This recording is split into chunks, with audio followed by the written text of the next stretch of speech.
ભૂપતભાઈ, તમે ખાલી ભાજપ સરકાર જ જોઈ કે કોંગ્રેસ સરકાર પણ જોઈ? એ મને કઈ ખબર ન પડે. અચ્છા, કેટલા વર્ષ થયા તમને? 8 વર્ષ.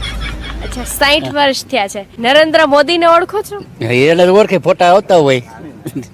રાહુલભાઈ ગાંધીને? એને આપણે ન ઓળખી. અચ્છા, કઈ કઈ સરકાર છે આપણા દેશમાં ખબર છે તમને? કઈ 3 પાર્ટી છે અત્યારે? એ કઈ ખબર નથી મને. આમ આદમી પાર્ટીની ખબર છે? નહીં. નામે નથી સાંભળ્યું. એ છોકરા વાંચતા હોય ટીવીમાં. તો તમે કોને ઓળખો છો ને તમે કોને જોઈને મતદાન કરો છો? આ રમેશભાઈ ને ઓલા ભાઈ આવે ને પુતુભાઈ, આમાં મત દેવાનો એટલે એમાં લઈને વહી જવાનું. કડવી છે પણ વાસ્તવિકતા છે. તો કદાચ તમે કોંગ્રેસનું શાસન જોયું હશે. એમાં આપણે ખબર ન હોય. રમેશભાઈ કે આમાં મત નાખવાનો એટલે એમાં મત નાખી દે. અચ્છા, તમને શું લાગે છે કોણ આવશે સરકાર? એ કઈ ખબર નહીં. રમેશભાઈ